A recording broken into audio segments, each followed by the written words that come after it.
G'day everyone, it's Michael, and this is OG Monster Hunter 4 Ultimate on 3DS. Now, I feel old just saying this, but this game is a decade old now, and unfortunately, you can no longer play online with other hunters, with the closure of Nintendo's online services for 3DS and Wii U last year on the 8th of April 2024. What you're seeing now is a recording on that day, 1 minute prior to the planned shutdown time, followed by some photos I took in the subsequent days. I wanted to see this game out, and I was still online and in a lobby 7 days later on April 16th, where another player by the name of Lex was also still online and rejoined my lobby to say that we were the only players left. Hours later, I came back to see that he was gone, and a few days after that, on the 21st of April New Zealand time, I was finally disconnected by an error of some kind, or I was booted from my lobby. I just might have been the last man standing online in 4 Ultimate. Now the question you might be asking is why? And the answer is that I felt like I owed this game a thank you.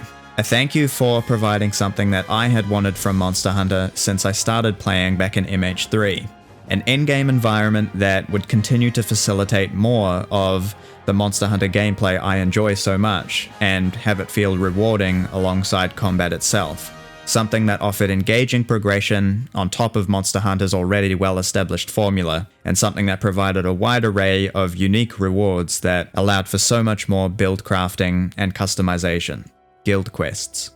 Now, I do want to just clarify that base MH4 actually introduced this system in high rank, and even though a focus of this video is with 4 Ultimate, since that was the localized version we got in Western markets, I was of course not able to play base MH4.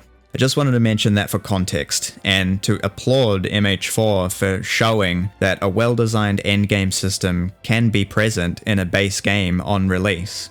With there being so much discussion going on at the moment regarding Wilds and its difficulty and amount of content, I don't want to add more fuel to that fire and continue to beat a dead horse when I and many others have already been so critical of Wilds. Instead, I'd like to use my perspective as an older player to elevate and praise a game that managed to get so much right over a decade ago, and how looking back at mechanics and systems that have worked well in the past might be instructive for Monster Hunter in the future. Now, I'm talking about certain elements and the differences here between great games and the exceptional. I said in my channel introduction that I only have time to talk about and critique the shit that I love, and with Wilds releasing in a fairly undercooked state, that is the motivation for me to enter the Thunderdome here and weigh in on an aspect of the game that I think can be improved. I know there is an abundance of takes in the Monster Hunter community right now, but I'm hoping this video will add some real value as sort of a retrospective, aside from being pretty topical and planting my own flag on the take landscape. I've talked about Endgame a little bit already in my brief start to making videos on the series, and I wanted to go more in depth in the right way on a topic that I think is not talked about enough and so fundamentally important to this series now. These are games that many folks spend hundreds and thousands of hours in, and a large amount of that is often spent once you uncap and have reached the end of the core progression. A big talking point within the community about Wilds on release has been about the difficulty and amount of content on offer or lack thereof, and I want to unpack why that may be, what that even means, and how Endgame could be playing a role in this discussion. I don't know how many people are even going to end up watching this, but drafting this video up, I'm now realizing this is going to be a pretty long video. I want to try and be respectful of your time, so please use the chapters I have going to navigate through to any portions of this video that may interest you. After some groundwork and a summary of my initial thoughts, a big part of this video will be taking a retrospective look at earlier endgames and RNG based systems, going all the way through until some wild specific commentary at the end. I wanted to cover things in reasonable detail and try to look at as much applicable material as possible to present some of my own takes and theory in one big video rather than try to break things up and farm a topic unnecessarily. If you're in for the long haul, I appreciate it a ton, and now would be the time to grab your Tanzia chips and a cool drink. Before I talk about 4 Ultimate and other endgames in more detail, I want to first attempt to explain what endgame means within the framework of Monster Hunter, and why it could be having a large effect on the subject of enough content for a big group of players in the community. Content is a very vague term as it pertains to Monster Hunter, and I proposed an idea in my first video talking about Wilds that the content of a game in this series could be defined by 3 main things: difficulty, roster, and an endgame system, with a 4th supporting element being optionals and side quests like NPC requests. It's not a perfect theory by any means, and a game like GU can have a ton of core content with a huge roster, a lot of difficult challenges to overcome and mechanics to master, and a lot of side content to help support it. And this is while not really having an endgame system as such. Most other games from 4th gen onward have utilized some sort of endgame system or extension of the core content to supplement and establish tried and tested progression structure through additional mechanics, increasing the difficulty of monsters, and adding exclusive rewards. Endgame can play a big role in the discussion surrounding content in these games due to the vast amount of time spent by players that play Monster Hunter for the build crafting, hunting the most challenging enemies, and looking for chase items to optimize and fine-tune playstyles. Years ago, I held a small poll here on the channel that I think is quite instructive, despite the small and perhaps more focused sample size. For players familiar with the series, I wanted to get a sense of what sort of content that facilitates combat that they like to engage with the most, what they like to complete, and their priorities within these games. This is just something to keep in the back of your mind throughout the rest of this video as an underlying theory. I want to go off this poll with an extrapolated, but I think fair hypothesis, that a lot of players' first priority, and the thing they enjoy the most other than combat itself, is the progression of upgrading and making builds that alter the combat and allow them to have more fun or face tougher foes and continue with that progression. And I think that makes sense and isn't a crazy idea. This is effectively what Monster Hunter is at its core. Dropping down this list of enjoyment or priorities, I think players are then looking to complete and overcome the biggest challenge or most difficult enemies, most likely after progressing and optimizing their builds to test themselves as players. After players have overcome that challenge, after optimizing their builds and topping out on progression, I think they then look to complete the rest of the content on offer, whether that be completing all quests, crafting every piece of gear, maxing their HR, or completing all side quests and optional content. Now, this is my rough theory on what I think players are actually doing and in what order within Monster Hunter games. I happen to fall within this hierarchy myself, but I realize everyone is different and has their own reasons for playing. I think it is fair to speculate that both the gear progression and the challenging encounters do play a huge role in what players enjoy about Monster Hunter's gameplay. And this is where Endgame comes in, with the goal being to provide that repeatable, challenging content that is still able to engage and reward the player in a system that is additive to the core progression once it has been exhausted. Now, I just want to say that I don't believe every Monster Hunter game has even had an endgame. You might have noticed that I said earlier that I don't believe GU had an endgame as such. A lot of the games in the series have just had an end of the game, if that makes any sense, where the core progression tops out and there is nothing else to incentivize gameplay other than your own enjoyment of the combat itself or the completion of side content. I'm also not saying that this is a bad thing. The core progression of Monster Hunter is a ton of fun for me at least, and just like with any game that you enjoy and want to begin that progression again, you can always just make a new save and play through again whenever you feel like it. Two things can be true, however, and I think the games in the series that have had robust endgames have done a better job at retaining players and are generally held in higher regard, with even more on offer than games in the series that were already providing so much value to begin with. I've said it before, and I'll say it again. RNG and repetition are not points of negativity. They can either be used well or not well, like most things.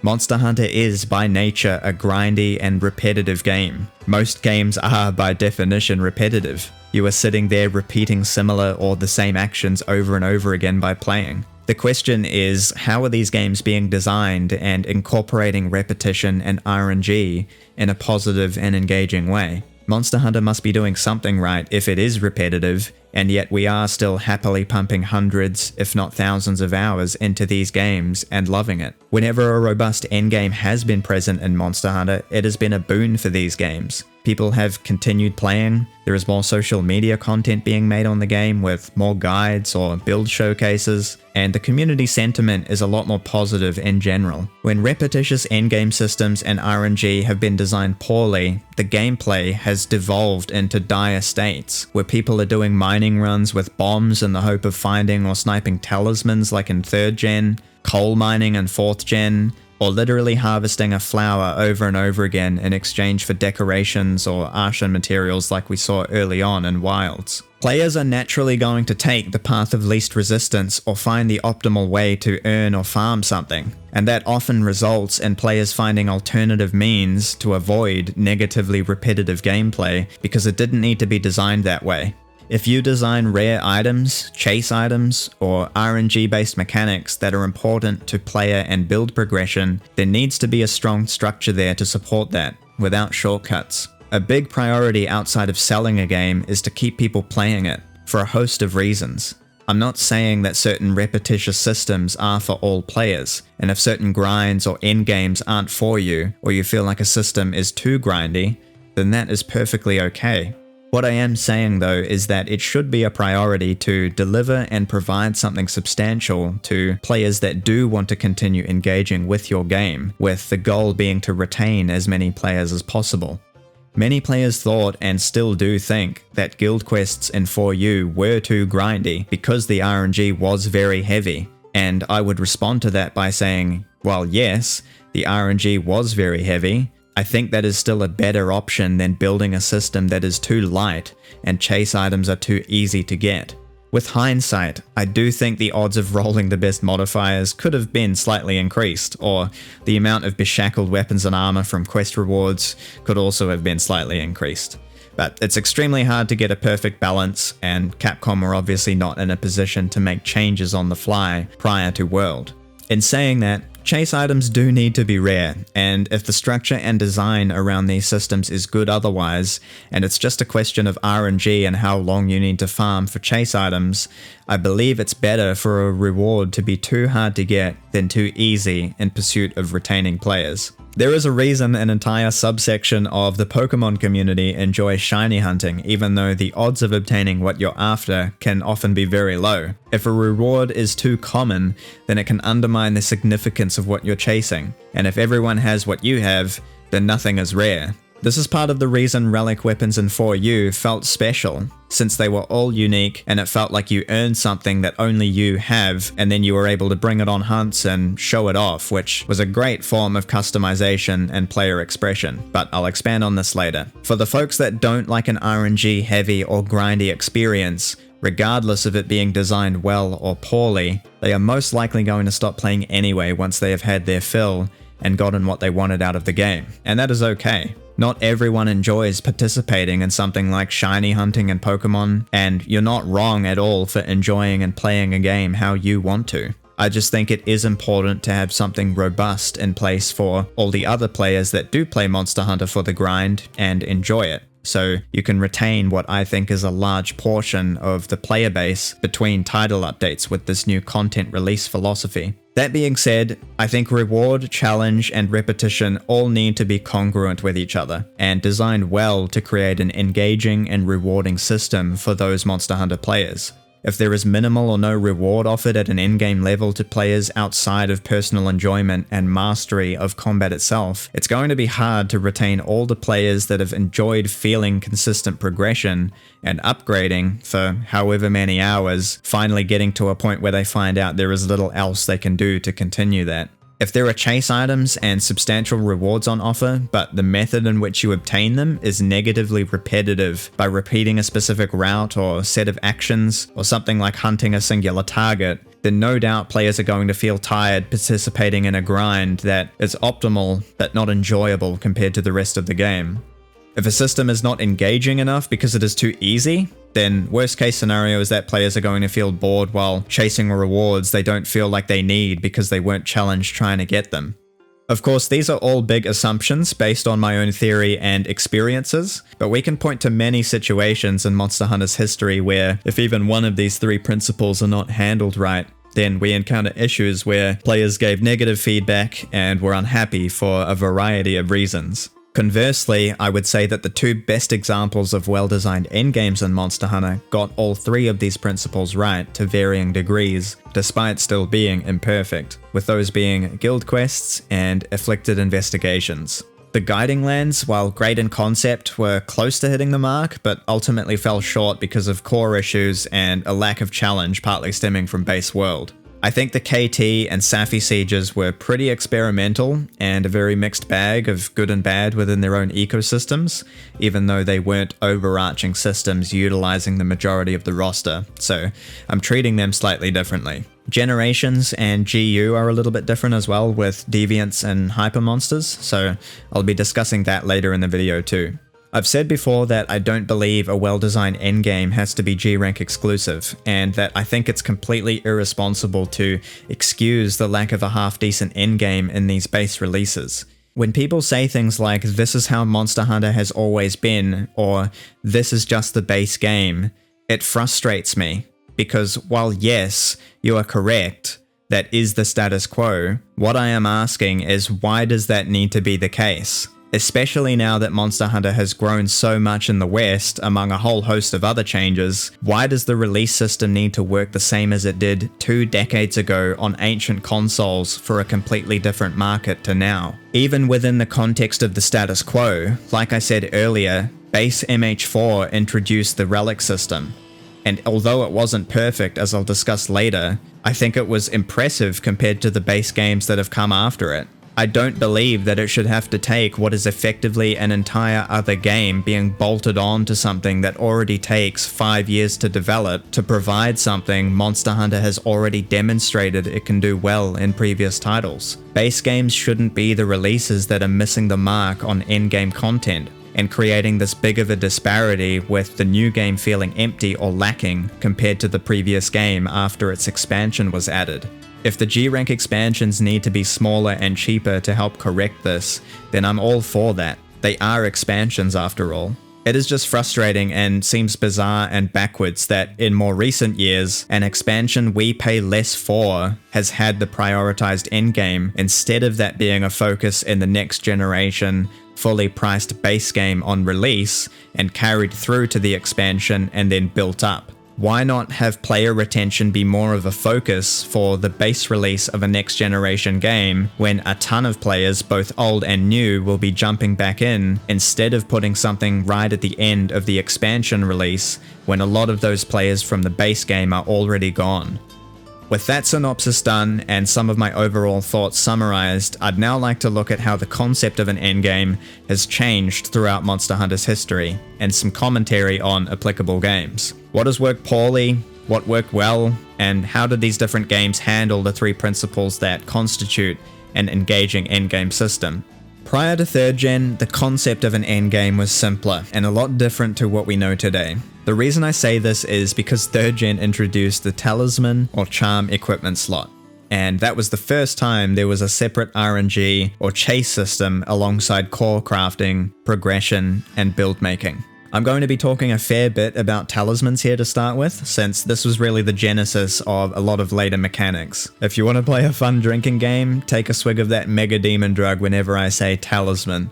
Through 1st and 2nd gen, the base crafting system set a foundation to facilitate the gameplay loop we all know and love. It is built on a simple system providing incremental power and upgrades to the player through RNG-based rewards, repetition, and targeted farming with things like breakable parts. Certain upgrades were, and still are, locked behind rare materials like plates and gems, or progression points like undiscovered monsters and inaccessible locales for mining, bones, or insects. Fundamentally, the core progression in Monster Hunter has remained unchanged in this regard, where you keep progressing and unlock more challenging monsters that reward the player accordingly with the most powerful gear and build options. But that changed in 3rd gen, where talismans now played a huge role in player power and build options by providing additional skill points and decoration slots on what effectively is a 6th equipable armor slot without any defense. Talismans now became a common limiting factor to build crafting and power progression with how many skill points they could offer, and getting a favorable or desirable talisman was a huge deal back in MH3 and 3 Ultimate. So much so that players like myself were running mining routes in MH3 Volcano with Feline Explorer and bringing barrel bombs to detonate on ourselves to end the quest with our inventory intact and farm talismans effectively. That was the path of least resistance. Folks were also running the World Eater Giant Deviljho event quest when it was available, and it was really the only quest in the game that awarded high-ranked talismans with any regularity outside of mining runs. Since these equipable items were not able to be crafted or even really target farmed like traditional rare crafting materials like plates or gems, there was a massive change in what players were doing and what content they were engaging with once the core content was exhausted. In MH3, if you were mining for talismans so that you could continue build crafting, you were not even engaging with the game's combat, and you were mindlessly running the same route every time with the hope of getting something usable. It was negatively repetitive, and there was no challenge whatsoever for a reward that was literally build enabling at the time. Even if you ran Event Deviljho while it was available, and were challenged and rewarded accordingly, you were still running one monster with the same quest. And I think you can only put up with something like that for so long. And this tracks with my theory. Once we exhausted the end of the game's core progression with Deviljho, Gen Moran and Elatrion and had established our builds, the way to keep progressing was to find talismans that enabled us to further upgrade our sets and try new builds. And for what? So we could fight Elatrion, the most challenging thing in the game that, by that stage, didn't provide anything else to work toward? Talismans have changed over time across the games because they are such a big part of progression and build making, and MH3 failed to implement them in a way that was healthy for the game. MH3 did not have an endgame. Talismans just warped what we were doing at the end of the game. This was the same with Portable Third and arguably got worse in 3 Ultimate. 3U arrived with a number of additions to the roster that dramatically increased the amount of late game gear options and the difficulty you needed to overcome to be rewarded with them. The core progression was greatly improved as you would expect, but talismans were still important chase items for builds, and there was still no way of farming them reliably or being rewarded with them through combat or challenge. World Eater Deviljho was no longer even an option, and we were still doing mining runs. Many players like myself got many hours into 3U, and once we started investigating the best ways to get the talismans we wanted, we then found out about charm tables. Imagine finding out certain talismans you saw other players using were not even attainable depending on what charm table your character landed on when you pressed new game hundreds of hours ago. In MH3 and Portable Third, you changed tables whenever you opened the game.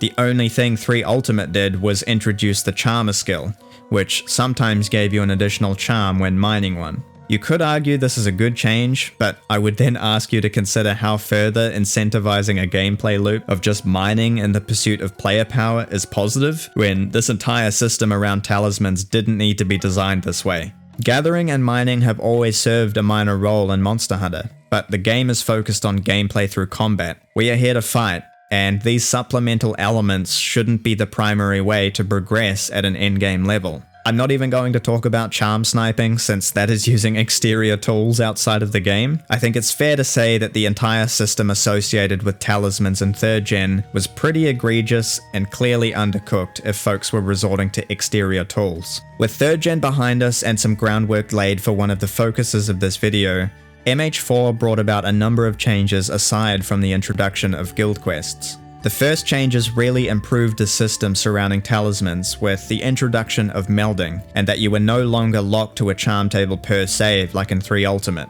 Now there is talk about this being a bug within 3 Ultimate, and with 4th gen, this is now fixed to what it probably was intended to be like in MH3 and Portable Third, so all talismans were attainable.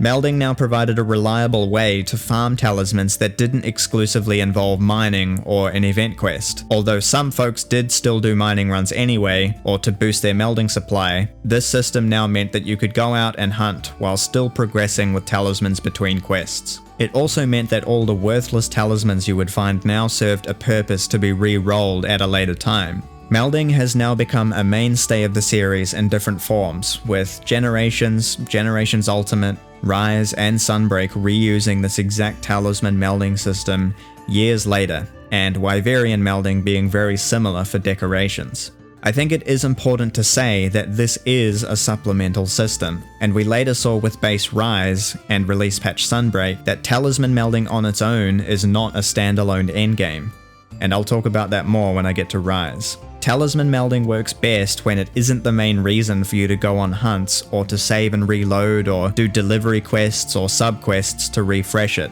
Capcom has since made efforts to seed melding so that it cannot be abused as easily, so they have clearly designed it as something that is extra, but is still very important since it affects build crafting and player power. I don't remember the talisman experience in 4 Ultimate feeling nearly as bad as it did in 3rd gen, and that makes sense, because alongside melding to help outside of quests, talismans were now dropping with regularity as guild quest rewards, which we were all running as the main gameplay activity anyway. It was still rare to get a strong talisman, but we were now obtaining them naturally from the rewards of challenging monsters we were hunting anyway for relics, and then re-rolling anything subpar away at the melder to boost our chances. The talisman system finally felt like it had been implemented in a positive way with these different design elements. 4 Ultimate was also the genesis of another endgame mechanic we now know as weapon augmentation. This was called weapon honing back in the day, and we had 3 options in the form of attack, life, and defense hone we could put on non-relic weapons in exchange for zenith gems dropped from Apex monsters.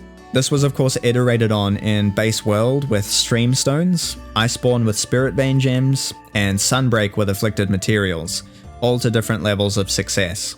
It was a pretty basic system compared to what we have seen since, but it was the first game to add customization to weapons without any RNG involved as a small add-on to the core progression. The main attraction in 4 and 4U, however, is guild quests. To break this system down for players that are newer to the franchise, the structure of guild quests is quite similar to that of Afflicted Investigations if you played Sunbreak. At a glance, you have level-based quests with randomized targets, reward pools, on a procedurally generated map with the Everwood. Just like Afflicted Investigations, there is increasing monster difficulty up to a maximum quest level of 140, and an additional monster mechanic with the Frenzy and Apex states similar to the Afflicted state. Quests could be obtained through expeditions in the Everwood, and could be acquired as early as low rank to be leveled up. And desirable quests with certain monster targets and quest rewards could also be shared and sent to other players. There was a lot of community effort put into the sharing of quests to help players track down quests that had what they were after for target farming. 10 quests could be registered at a time, and players would commonly have turns lobbies set up to raise their quest levels up to 136 to start receiving the highest tier of rewards in the system. So quite a lot to digest here already, and there was a lot of complexity within the reward pools and how the quests correlated with what folks were grinding for. Relic weapons and relic armor were the chase items exclusive to this system, alongside the aforementioned talismans, which were also now being rewarded with regularity from these quests. The reason these equipment pieces are referred to as relics is because a lot of the weapons and armor involved in this system are skins and assets from prior games that were not attainable through core crafting, and all of the gear obtained through guild quests were randomly modified and altered in a number of ways, even if their craftable counterpart was already in the game. Things like Lagiacrus weapons, Elatrion armor, and many others were available to target farm with altered slots and stats, despite those monsters not being in the game outside of what was craftable from trading with the Wycoon. There were also unique combination skills available like Ruthlessness having Weakness Exploit and Crit Eye +2, and Honeblade with Attack Up L and Sharpness +1, that could only be found inbuilt onto armor and weapons and were non-removable but very sought after. Many players were hunting these combination skills down to make builds with, along with 1, 2, or 3 empty slots for craftable decorations to also be slotted into all of these relic pieces. Weapons and armor obtained through guild quest rewards would be obtained similarly to charms, where you would appraise them and then have a usable piece of equipment.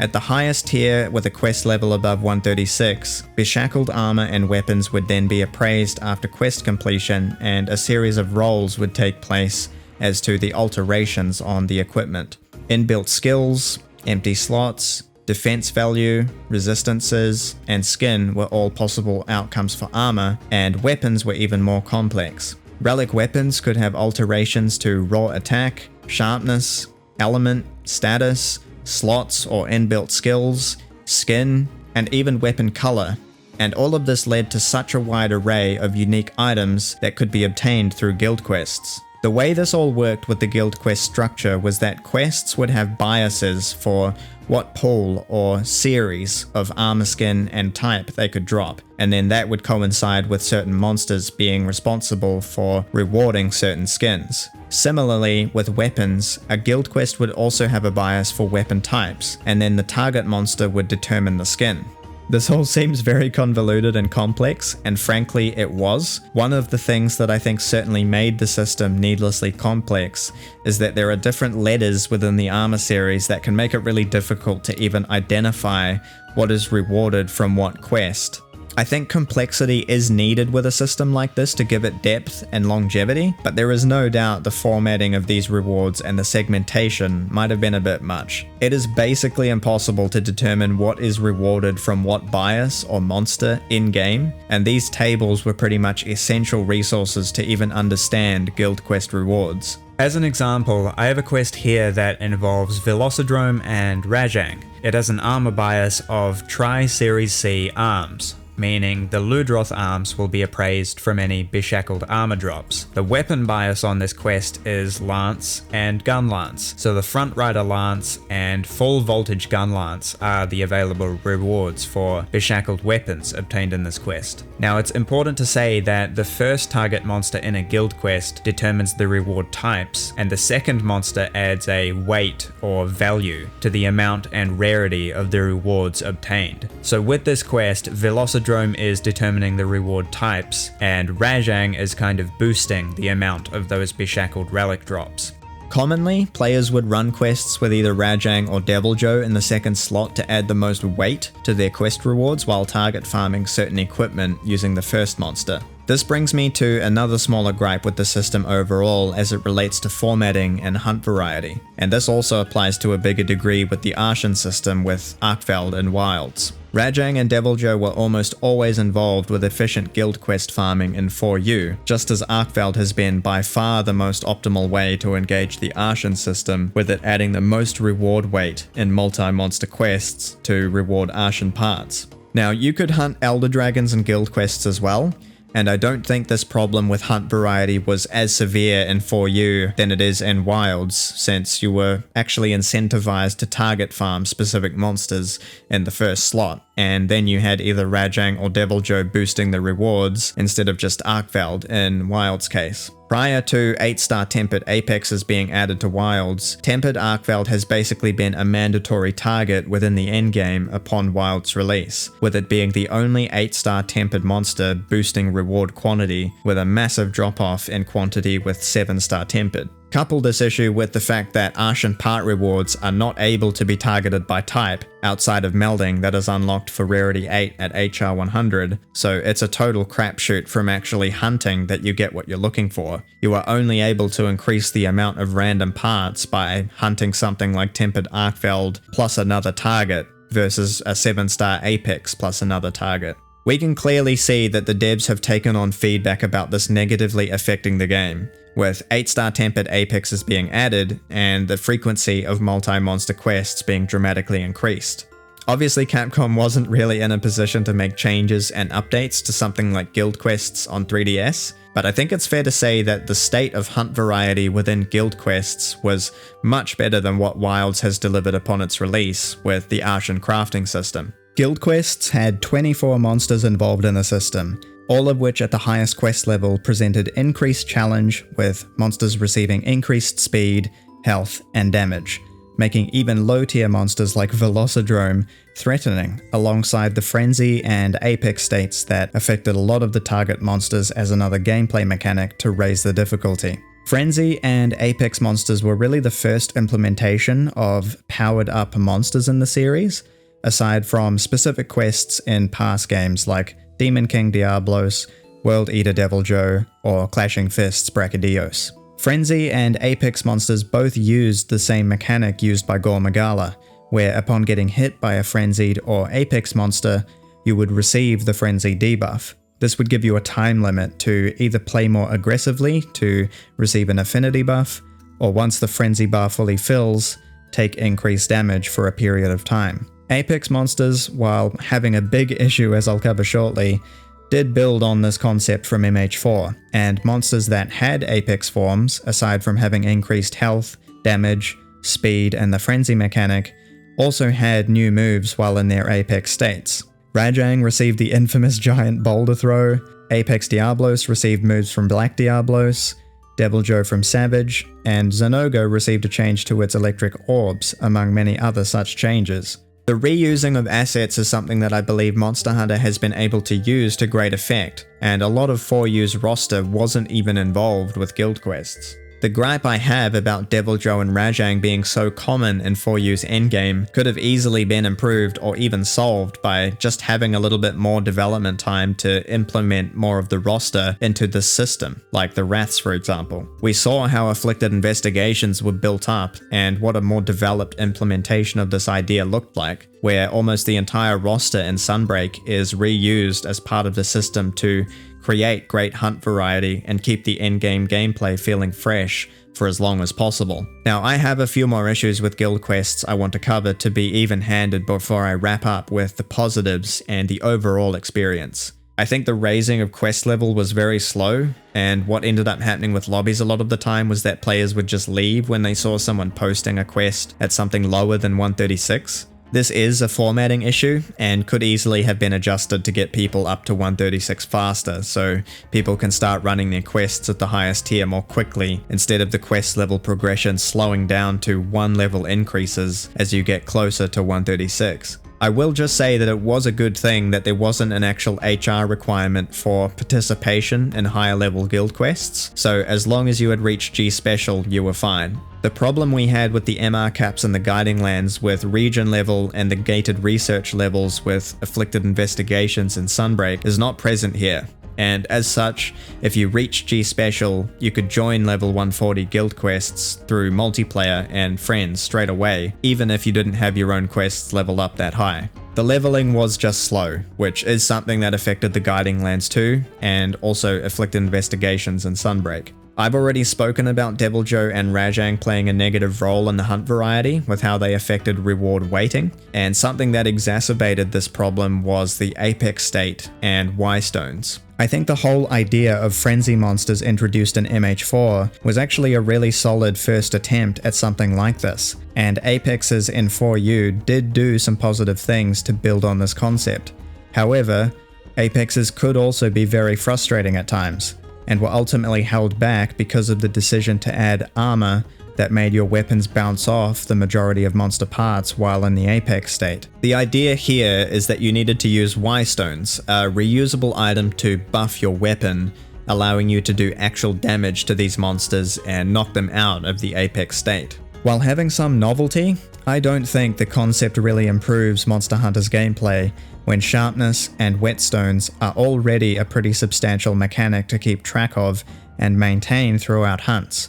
And I think the armor on Apex monsters led to a lot of really negative game scenarios. You had to stop before every Apex fight to apply your Y-stone, you had to manage the cooldowns for the next time it regains the effect, and if you didn't have your Y-stone activated while your target was in the Apex state, you basically were completely useless while you waited for your cooldown or your teammates to knock the target out of Apex so you can continue with the fight. It was very risky to be aggressive without activated Y-stones because bouncing off armored parts was incredibly easy and you could be punished very quickly, leading to easy carts with how fast and how much damage level 140 monsters were doing. I don't think the armor and Y stones with the Apex system were necessary at all. It just added another chore to the gameplay loop, and Apex monsters were already challenging enough with their adjusted speed and damage. Apex state as an idea could have been completely absent, and monsters like Deviljho and Rajang could have just retained the exact same speed and damage while being frenzied monsters without the armor. Remove the Y stones entirely and just have the frenzy virus modify the monsters temporarily until you did enough damage to knock them out of it.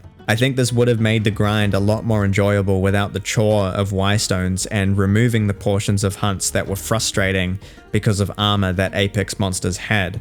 The last thing to piggyback off what I spoke about with reformatting the reward pools is the distribution of the relics themselves.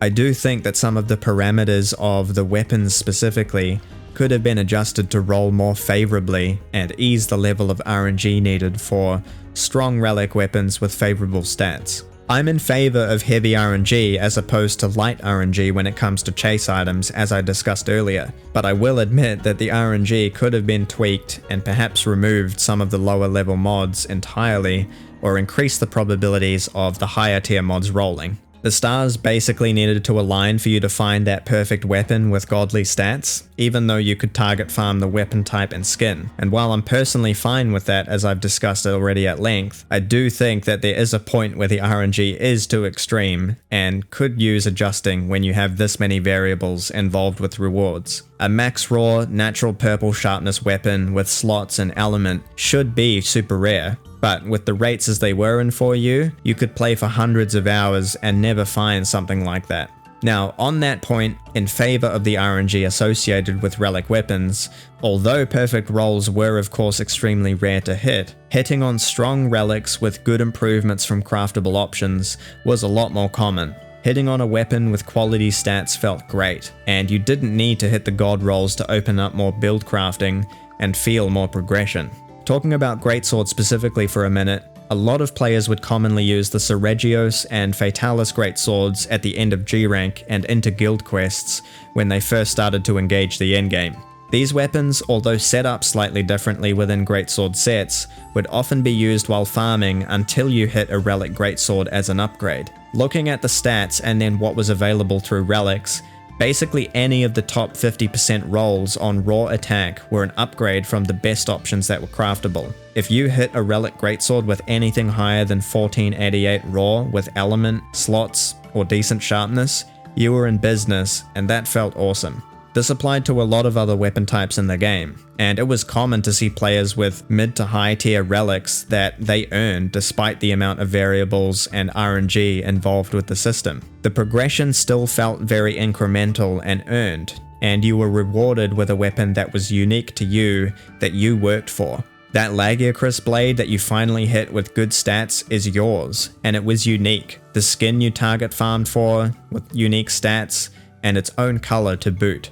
Relic weapons felt earned, and it was an awesome experience joining lobbies and seeing other hunters with their unique weapons, the sets they built around them, and then rolling up with your own build with a weapon you found. Relic weapons gave builds so much personality and expression aside from just gameplay progression and gameplay variety, and I miss that. Later when I discuss the Arshan crafting system in Wilds, this expression is completely absent. Arshan weapons in Wilds have no soul. Upon launch, you can't even alter their appearance with a layered system like we saw in Iceborne. To me, the grind and RNG involved with relic weapons combined with their modifiers and skin options worked so well to provide a reward that felt meaningful and unique. It felt earned, and Arshan weapons don't. You go out and collect random parts from Tempered Arkveld, smash it all down and meld it all together for the parts that you want, and then hope to hit good rolls on reinforcement in a menu at the smithy instead of quest rewards from the tough guild quest you just completed. Overall, I think what MH4 built and 4U expanded was a success at the first real attempt at a proper endgame system, delivering on the fundamentals. An engaging, challenging endgame environment with the Apex issue aside, coupled with a breadth of unique and personalized chase rewards because of the RNG, with a number of monsters involved in a system that could be target farmed for those rewards. Guild quests pioneered an entire concept that is supposed to enhance these grindy games, with more of a grind. And I think it is impressive that this system got so much right a long time ago on an underpowered system with a smaller team, just through a clever reuse of assets and certain design decisions. This has been a pretty deep dive into guild quests, and I hope this has provided some context to look at Wilds from this different perspective, even if you don't agree with a lot of my own takes on things, which I completely understand. I will try to reference back to the segment on 4U when discussing Wilds at the end of this video more. I just wanted to go in depth here for the sake of continuity and to have all of the fundamentals covered before summarizing and drawing more conclusions later in the video. Continuing on after 4U and 4th Gen, Generations and Generations Ultimate were quite different games, and I think the negative feedback the relic system may have received for being too grindy prompted the change back to a more traditional setup. I would describe Generations and Generations Ultimate especially as having perhaps the largest amount of core progression in a Monster Hunter game, but that they didn't actually have an endgame system like we saw with MH4 and 4 Ultimate. Both Deviants and Hypermonsters ran adjacent to normal monsters and traditional crafting, and even though you leveled Deviant quests up, similarly to guild quests, there was not a pool of RNG based chase items you were targeting. You were just raising the quest level and hunting the monster and getting the mats to craft that Deviant's gear like normal. I don't think this is a bad thing at all. I think Generations Ultimate is offering such an impressive amount of core content rivaling Iceborne and Sunbreak, even after those games continued to receive additions over time. Like I said in my opening summary, I think a well-designed endgame is a benefit to these games, but if you have such a large amount of core content from day one, like in GU's case, I think the players primarily wanting to grind are of course going to feel a lot happier and way more positive towards the game, irrespective of there being an endgame system or not. I don't think GU suffered much because it didn't have an endgame, but that might not be as true with base Generations. Because the relic system was gone, I think the talisman system also took a step back in these games. Alongside melding, efficient talisman farming in Generations was now being done in the form of coal mining and delivering it one at a time with the Sakura method. In GU, if you had exhausted all of the core content or you were looking for talismans to progress builds, it was only marginally better with the Bracadillo subquest method, where you were at least engaging with combat for your talismans, albeit against one monster in the same quest, just like with World Eater Deviljho.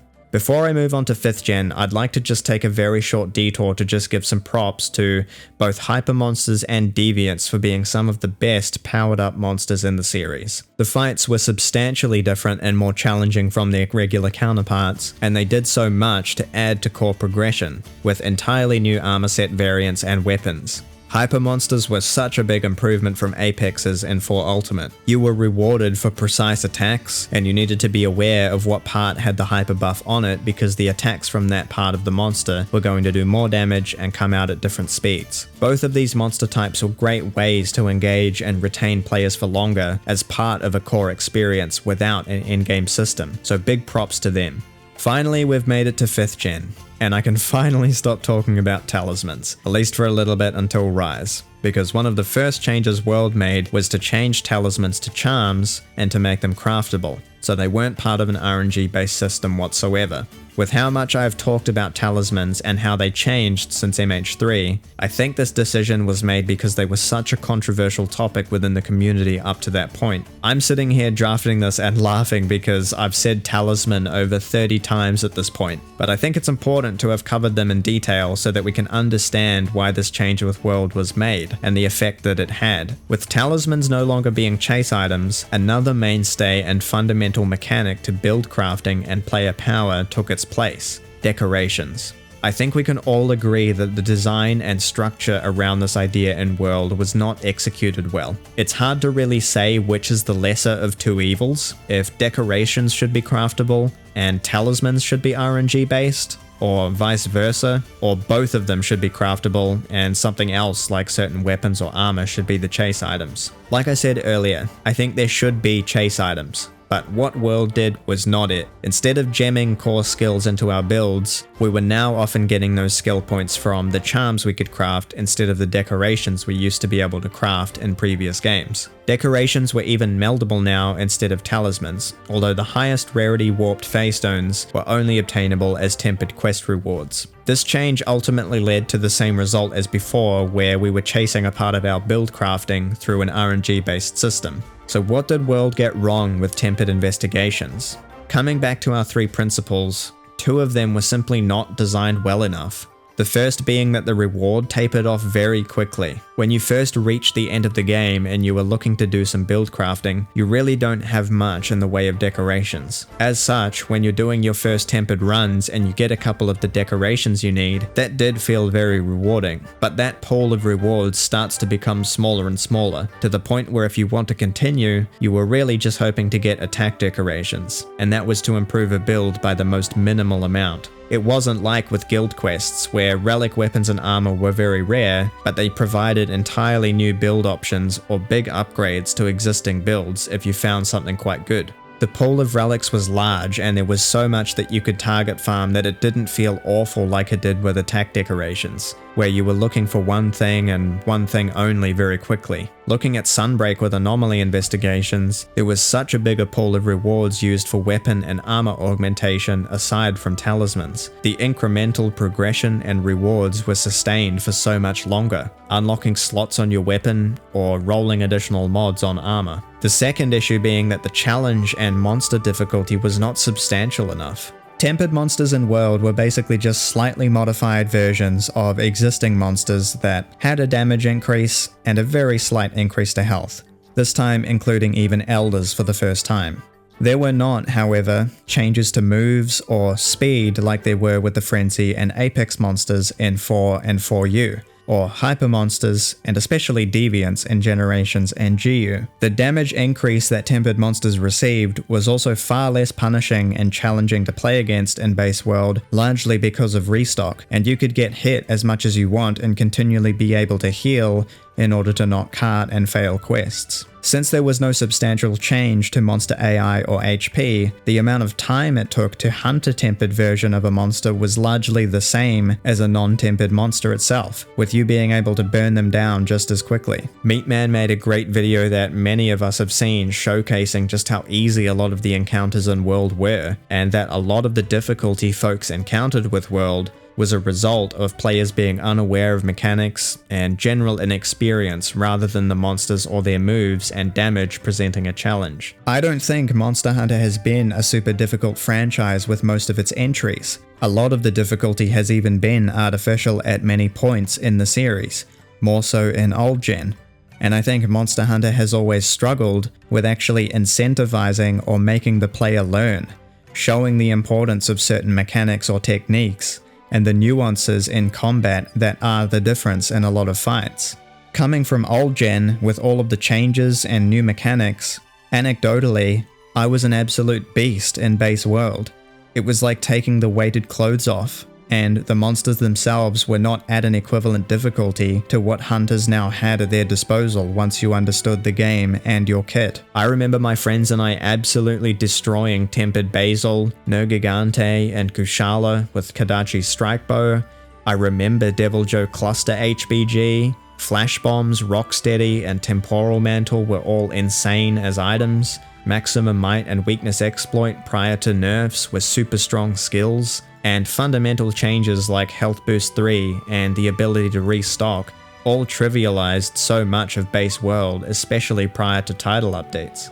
Simply put, I don't believe tempered monsters presented near as much of a challenge at the end of the game like Apex, Hyper, and Deviant monsters did in prior games, and it felt like we were just mincing through these easy hunts with little posing a threat to keep us engaged. Why farm for countless hours looking for the most minimal amount of progression with attack decorations when you're already steamrolling through everything as is, and the challenge is already not equal to what hunters have at their disposal without engaging RNG that didn't need to be designed that way? The third principle, the repetitiveness, I would argue actually wasn't an issue, since the hunt variety was quite good if you were running both T2 and T3 investigations. Base world wasn't just tempered elders at the endgame grind like many people believe. My friends and I were running 4 or 5 box Legiana, Rathalos, Odogaron for quick runs, and it wasn't just about elders for us even though we were hunting them for streamstones as well. Even if the hunt variety is good however, if you're absolutely stomping everything you come across at the end of the game,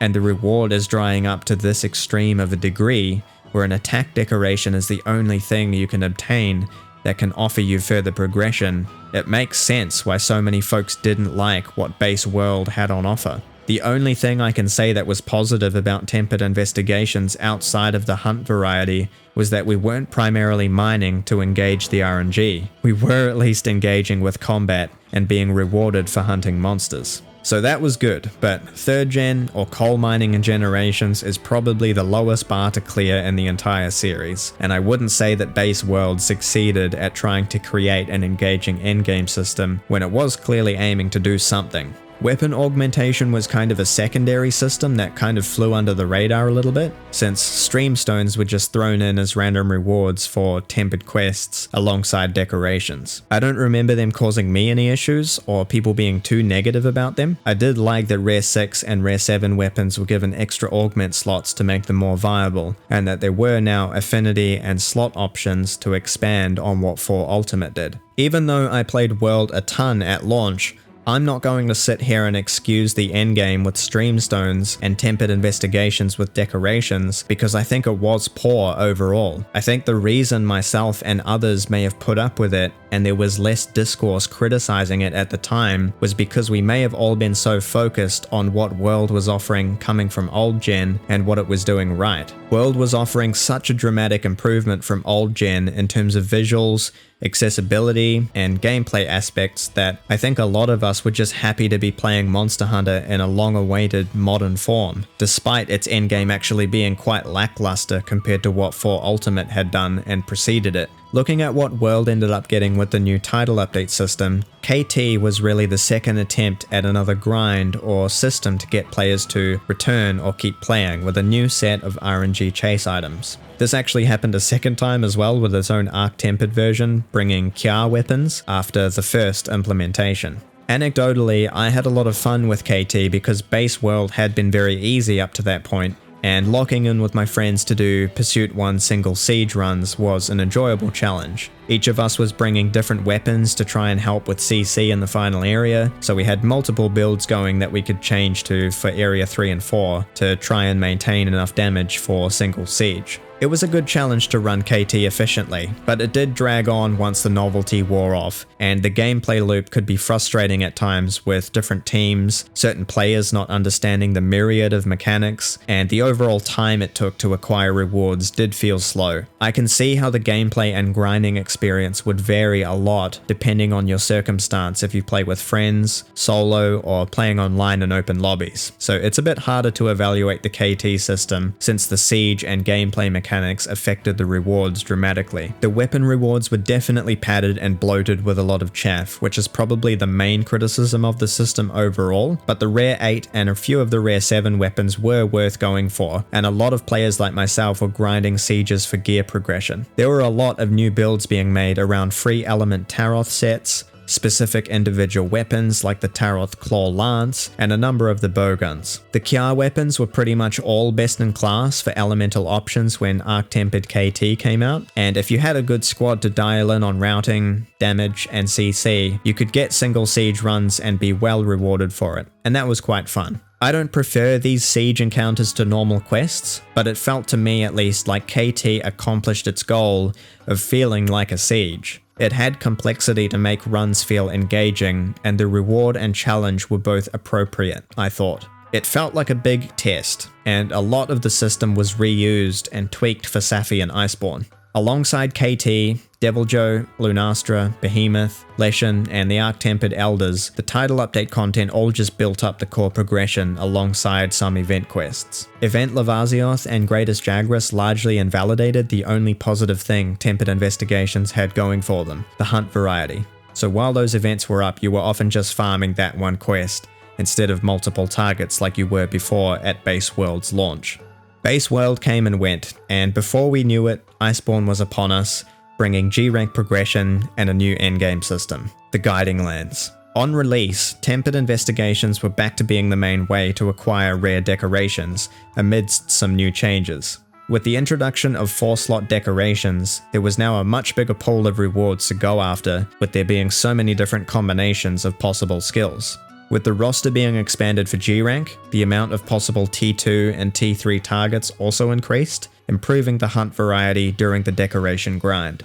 Putting the question of whether decorations should even be chase items to the side, I think the system in a vacuum improved with Iceborne. After a certain amount of time, it wasn't like you were just hunting for attack decorations like in World. There were many 4-slot decorations that players were looking for to progress builds, and there were often similar combinations of 4-slot decorations that you were still happy to find and you could still use as substitutes within builds. Because streamstones were now redundant due to the new augment system, you could also meld away all of your excess streamstones from Base World to supplement your supply of high-rank decorations alongside the pre-established First Wyverian melding carrying over for 4-slot decorations. Guild Alchemy was later introduced through seasonal events as another way to supplement the deco grind outside of hunting, through the Steamworks which players were using anyway. So some positive changes there to tempered investigations in Iceborne, although event-tempered Zinogre and Teostra did later arrive to yet again undermine the positive repetition and hunt variety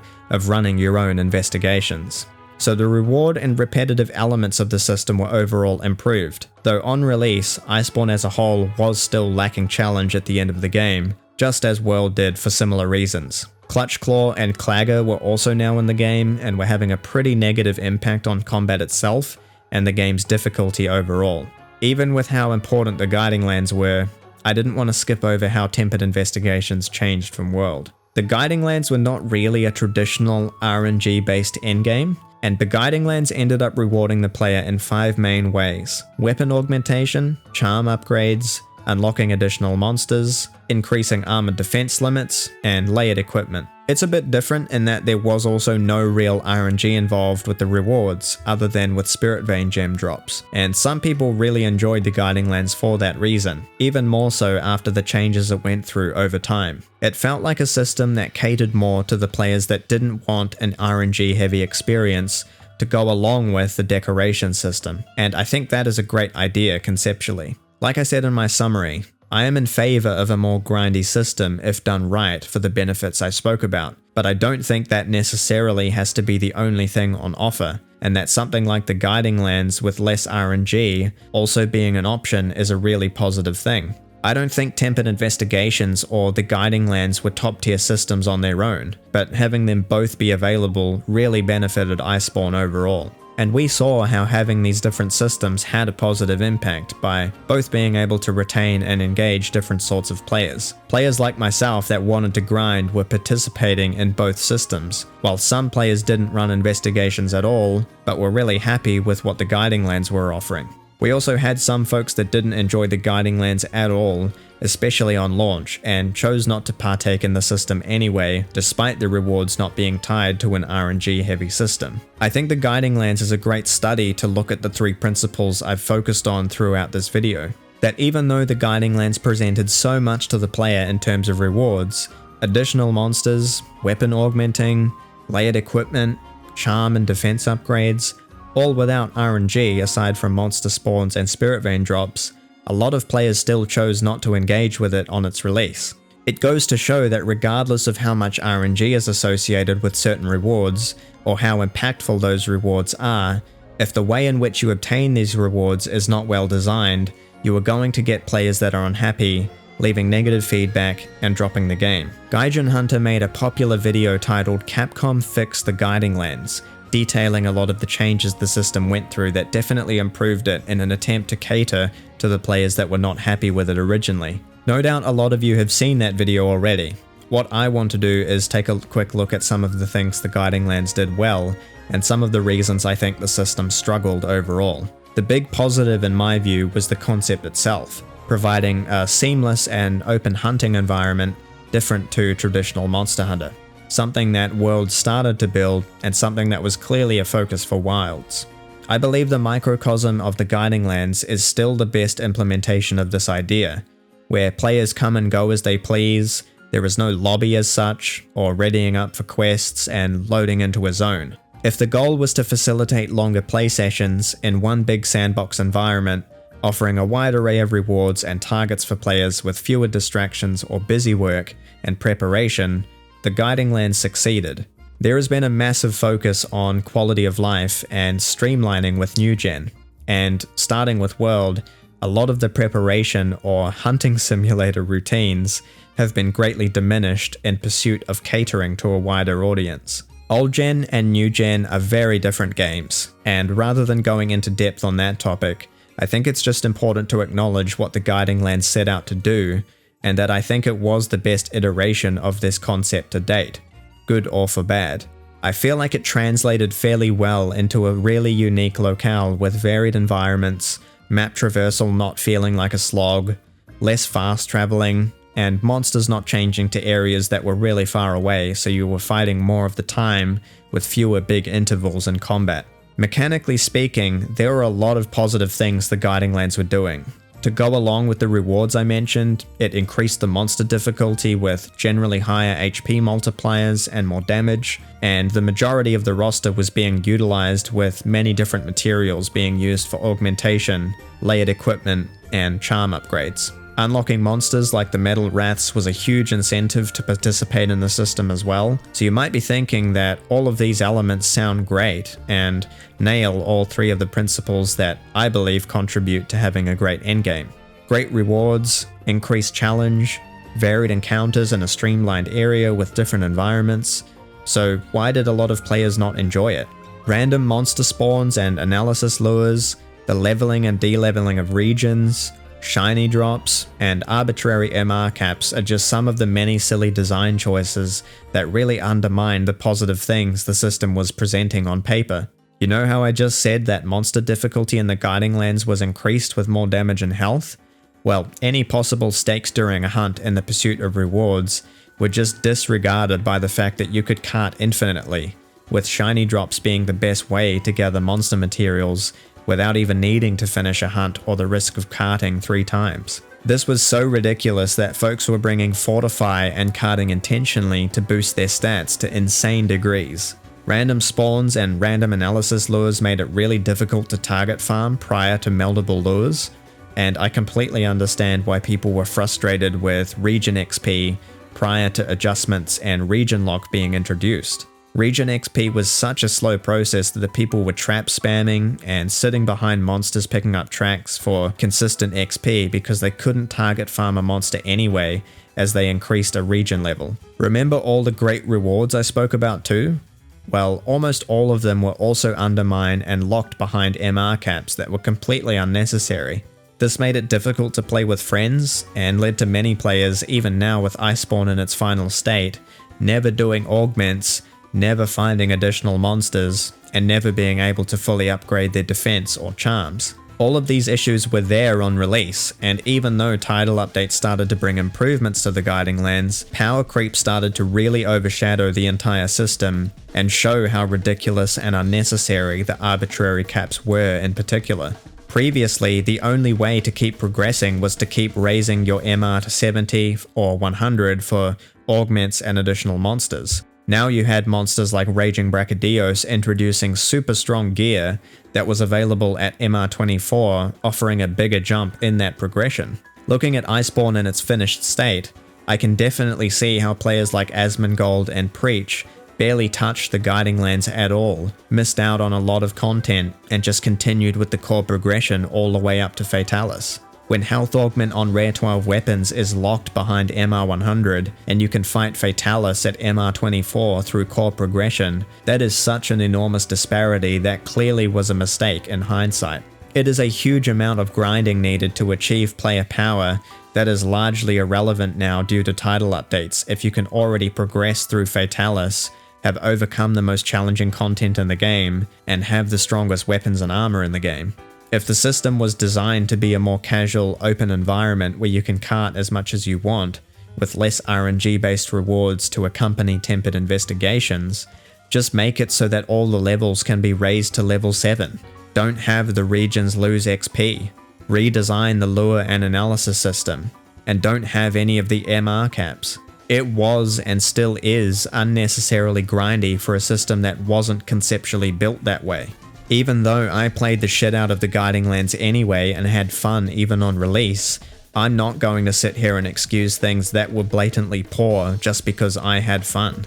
I'm a grinder, and as I've said throughout this video, I also have a high tolerance for heavy RNG based gameplay loops if handled well.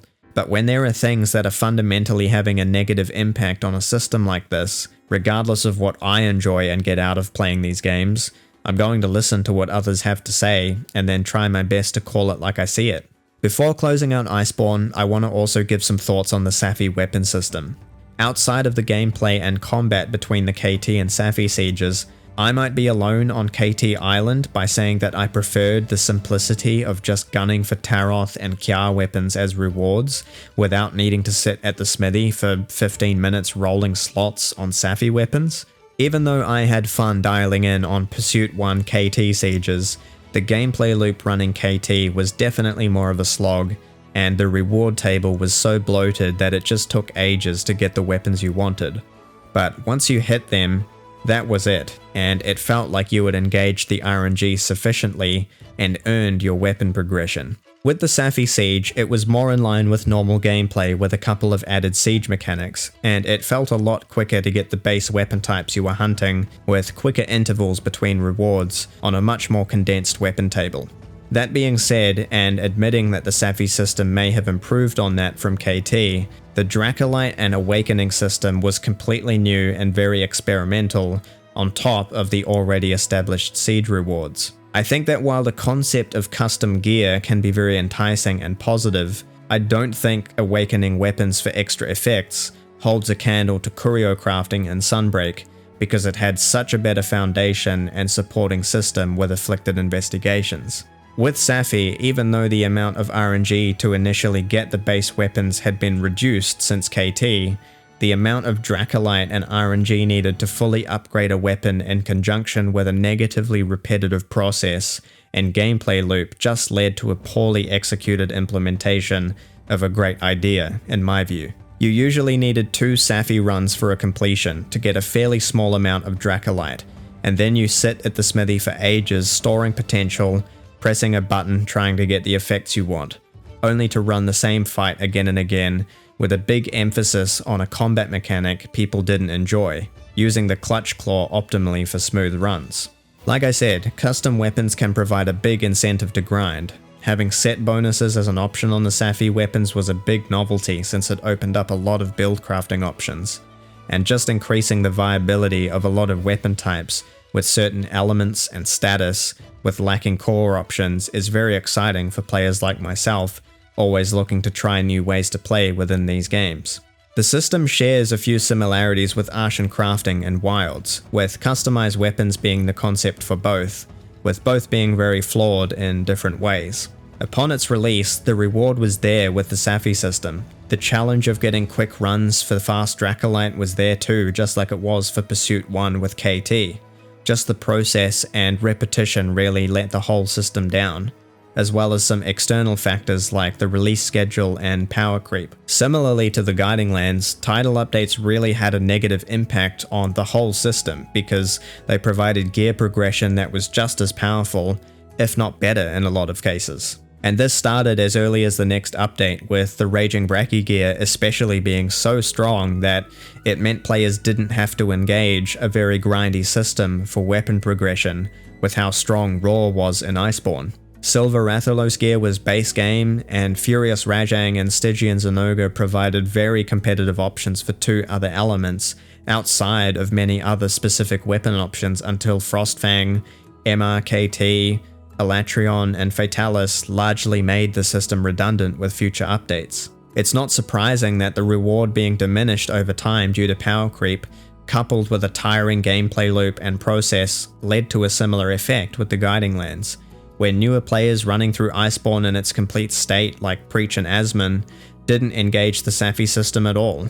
Perhaps the title update order should have been shuffled around and Safi should have been the last update prior to Fatalis, so this entire system that had been designed wasn't undermined by Capcom's own philosophy towards content drops and player retention. With Iceborne out of the way, we can finally move on to Rise, and there is a lot less to talk about here before Sunbreak came along. Rise was a game that clearly wasn't finished upon its release, and as such, it really didn't have an endgame outside of the reversion back to talisman melding and a small supplemental system with ramp-up skills and rampage weapons. Following on from World, Rise made the bizarre change to go back to old-gen fundamentals, changing charms back to talismans, and making them RNG-based rewards instead of decorations, which were now back to being craftable. I would guess and say that a lot of Rise was in development for quite some time from the portable team, while World and Iceborne was still being supported by the main team. And I think this may have just been a right hand not talking to the left problem, and this design just carried over from old gen games. It may have been intentional too, with how many people criticized decoration farming in World. Maybe the idea was just to revert things back to how they were, which were never good to begin with, as I explained with 3rd and 4th gen. What we had with base Rise was talisman melding with Wisp of Mystery and Rebirth for random talismans, and the cycles were fueled by any monster materials and rampage and friend tickets. So you could go out and hunt anything you wanted to complete your cycles and farm more mats to keep rolling talismans, which I will just say is an improvement from talisman farming methods in the past that didn't involve hunting at all. That is an extremely low bar to clear though, and many folks including myself were very unimpressed with base Rise with what was on offer at the end of the game in terms of rewards to incentivize gameplay once you reached the end of the core progression, which was also unfinished and then piecemealed with updates. I think this lack of any substantial endgame may have contributed to a lot of the negative reception Rise got on its release, and this was a situation where people started to look at title updates in a different light when combined with a game that was not ready on launch. Like I said earlier, when a supplemental system like talismans and melding are the endgame, that isn't substantial enough, and the community said as much. This wasn't a situation with guild quests where we were going out and hunting for relics and talisman melding was a system on the side to engage with. When you have no target farming and you can just go fight whatever with the sole goal of completing melding cycles, the hunts themselves cease to be rewarding, and the hunts are just means to an end with an external goal with rewards coming from a separate system. I sure as shit wasn't going out and hunting random monsters for melding fuel. I made my builds with the talismans I had from farming, and ramp-up skills and rampage weapons from the few rampages I did, and that was it. There was no challenge, I didn't feel incentivized to hunt, and making progress with talismans was a total crapshoot, so I stopped playing.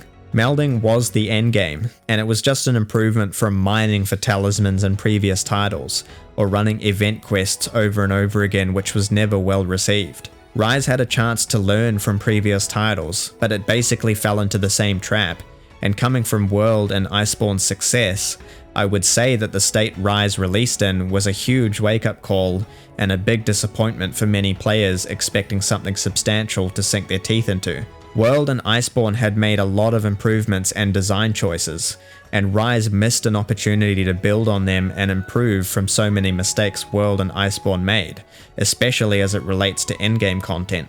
Rampage was the big shakeup for Rise, and I think it's fair to say that the reception to the tower defense mode was pretty lukewarm. The novelty quickly wore off, and with the system only providing tickets to fuel rampage weapons and do augments on monster craftable weapons, I don't think you can really call Rampage an endgame either. The fact that Apex monsters were later added as standalone encounters outside of Rampage is very telling, as I think the community response was just calling for more traditional, challenging Monster Hunter content. Hunters were so far ahead of monsters in base Rise, perhaps the most they've ever been, with there being no powered up monsters at all in Rise on release, and hunters having very powerful cooldown and moveset abilities alongside the mobility of the wire bug and all the quality of life introduced in World. Rampage weapons were another take on custom weapons, and this was the main incentive for participating in said game mode, with ramp up skills and layered weapons presenting a nice reward for players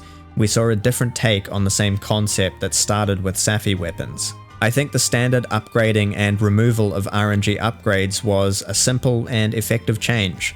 Players just needed to get the tickets and engage a game mode that generally wasn't preferred to normal hunting and traditional gameplay. Rampage itself didn't feel good to grind once the novelty wore off. The amount of time it took, and the combat being so altered with siege-like mechanics and the counter gong, it's easy to see why Rampage is not talked about much or held in high regard within the community. I don't really have a problem with the itemization and upgrading of Rampage weapons themselves. It is more just the process and repetition similar to parts of the Safi and KT systems that I didn't enjoy. I think Rampage weapons and ramp up skills are actually a good example of how the lack of RNG in an additional system can be a positive thing. Just having an extension of core progression can be a good thing, and the itemization just suffered from Rampage being a flawed game mode with a gameplay loop players generally didn't prefer to normal hunting. We saw how all the community feedback was received and the course correction that happened when Sunbreak released. Rampage was completely scrapped as a game mode, ramp up skills were changed to a new system with Rampage slots for unique decorations, and anomaly quests with afflicted materials for weapon upgrades to rarity 10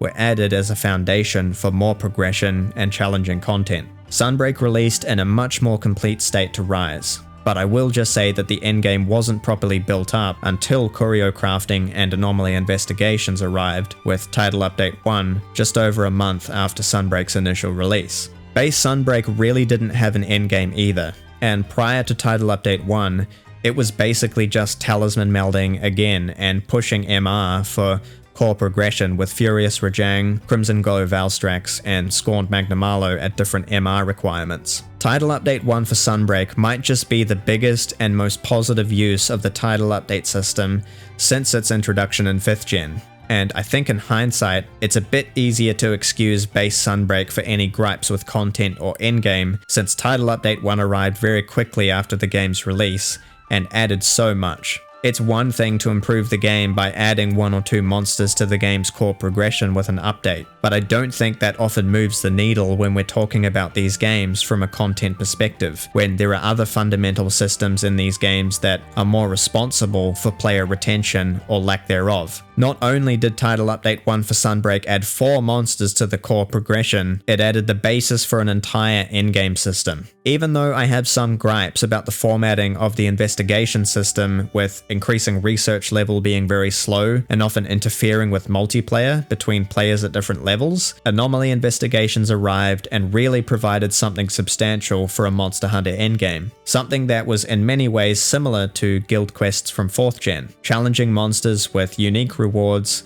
that could be used for rolling additional skills on armor, and a new weapon augmentation system that built upon World and Iceborne, as well as ramp up skills from Rise. Further title updates built upon the system and added more monsters, more reward materials, a higher level cap, and faster research level progression at lower levels, while the top portion of levels within each update was still very slow. The whole roster, aside from Violet Mizitsune, Amatsu, and Geismagorm, were implemented over time, and I'll be talking about the system in its final state from this point on for the sake of brevity. As a baseline, with nearly the entire roster being involved in the system, this set the groundwork for great hunt variety and a much more enjoyable grind, as opposed to being funneled into a small pool of optimal targets or running a single quest like in past games. The way this was done was ingenious, with target farming being incentivized through specific monsters at different ranks, dropping specific afflicted materials used for weapon augmentations,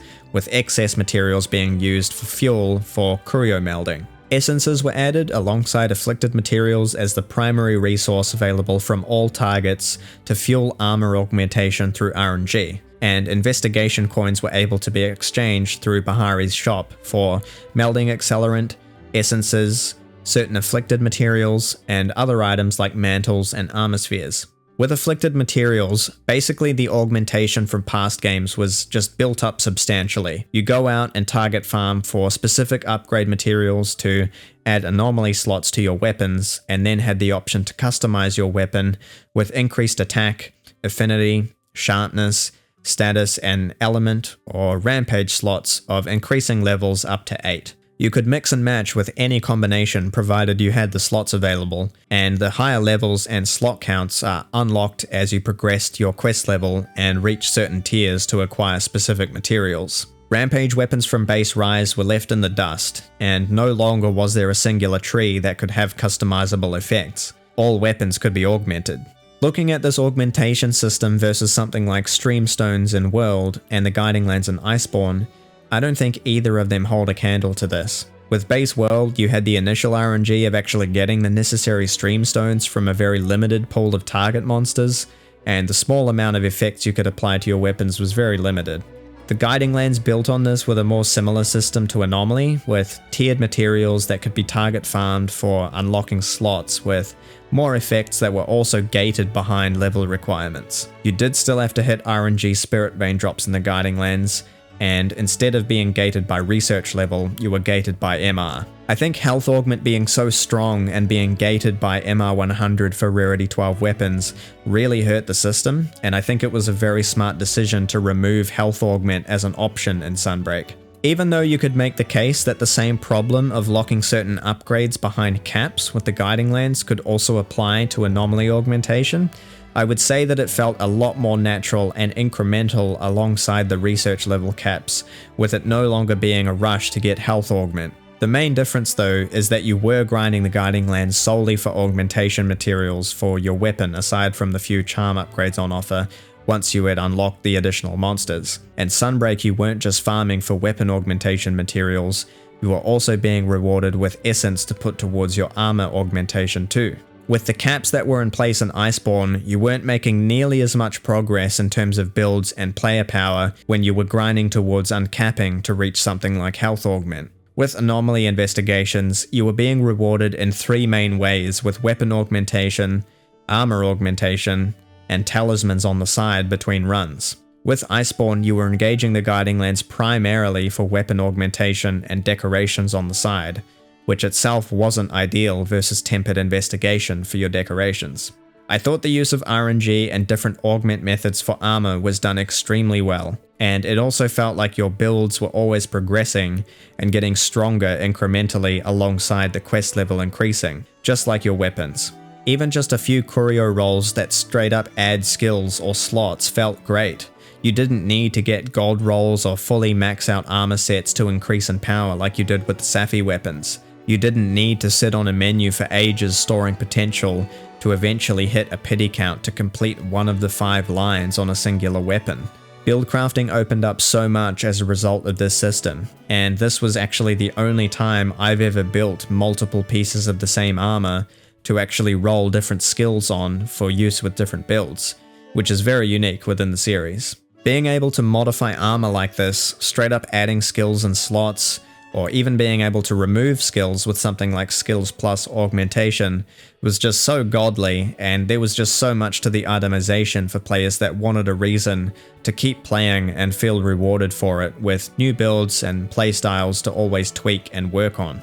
It always felt like you were making progress with all these different rewards on offer, and even if you were running quests with friends for parts you didn't need for weapon upgrading, you were still getting essences for your armor augmentation, and excess fuel to put towards talismans on the side. On that topic, Anomaly Investigations allowed talisman melding to once again serve its best purpose and take a more supporting role as an endgame activity, this time being designed to work in synergy with the actual gameplay loop, with curio melding that was added to be fueled by afflicted materials. We were no longer just hunting random targets for any odd materials for the sole purpose of fueling a total crapshoot in base Rise and release Sunbreak. We were doing something else completely, and building up our weapons without any RNG at all, and customizing our armor incrementally with RNG that actually felt good. We were hunting with tangible rewards, and curio melding was now providing much better rates on the amount of powerful talismans that were viable for different builds,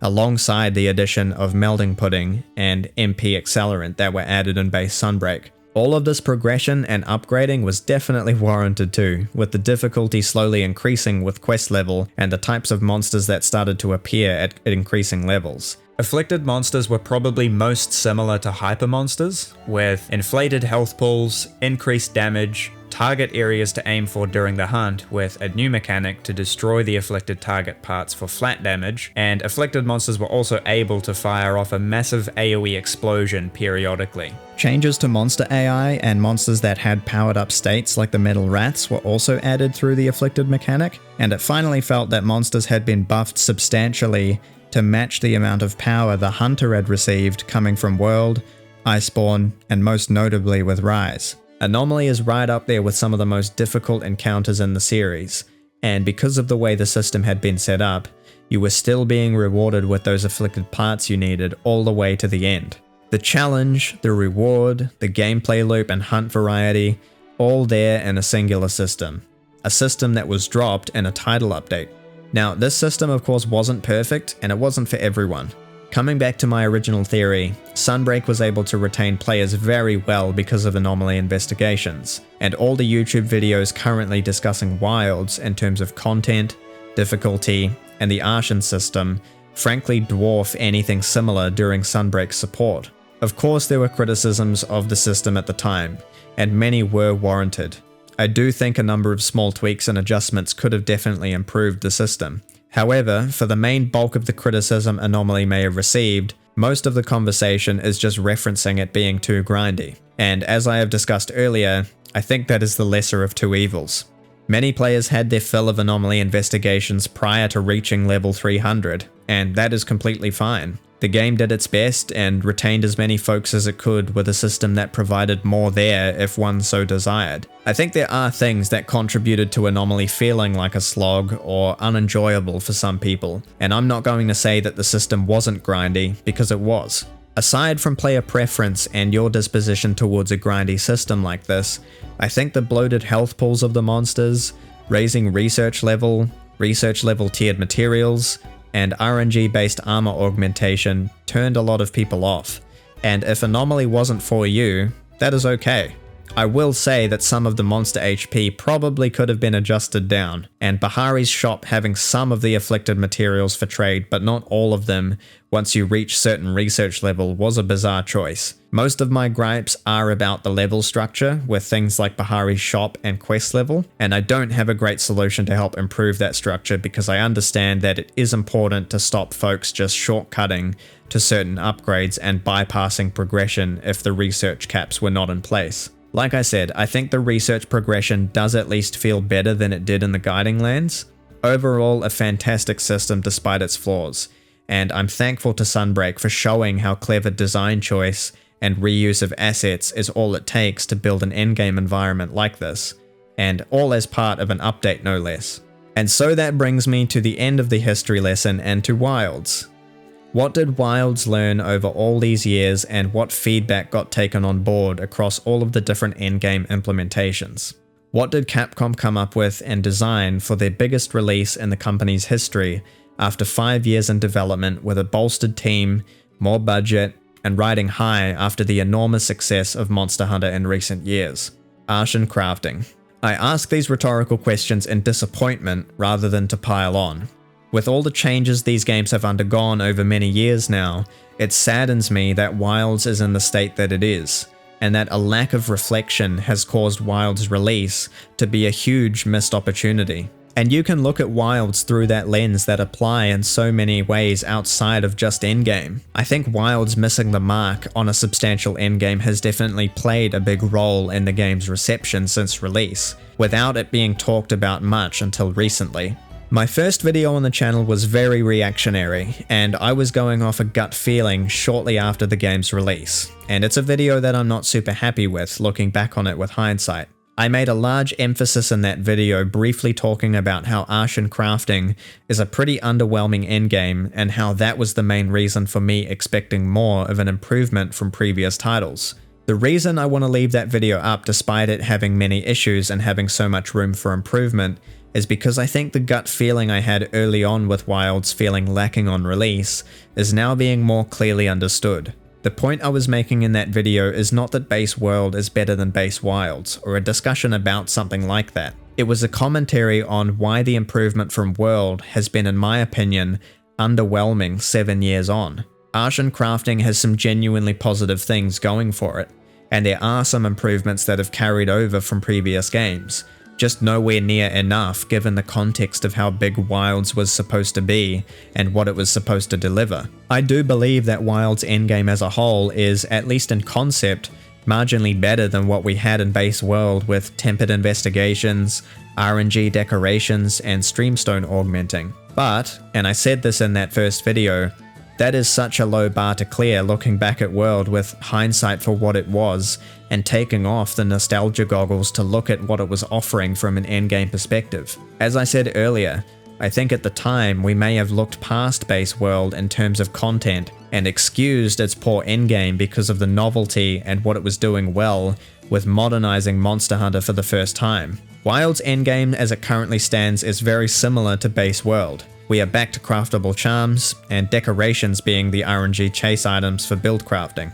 reverting back from Rise and Sunbreak to what world established prior. We are also back to tempered monsters, with the change in Wilds being that decorations are rewarded by any standard high rank monster, with different tiers offering the higher rarity phase stones, and tempered monsters offering the Ashen crafting parts, also in similar rarity tiers, for use in a new system with a new take on customizable weapons. Tempered monsters themselves in Wilds have improved, with them now having a bigger health increase coming from world alongside the increased damage, and they also have received changes to speed and AI to make them more of a challenge. There is also more of an incentive to target certain areas during hunts and be rewarded, with the new focus system introduced and the addition of tempered scars. Wilds has also given more difficulty options in the form of differing threat levels for the same monsters within the existing tier system, and while I think there needs to be more work done to actually make that have more impact on reward and player engagement, I think the idea and direction is positive. I also just want to add in a bonus take here on the subject of missed opportunities.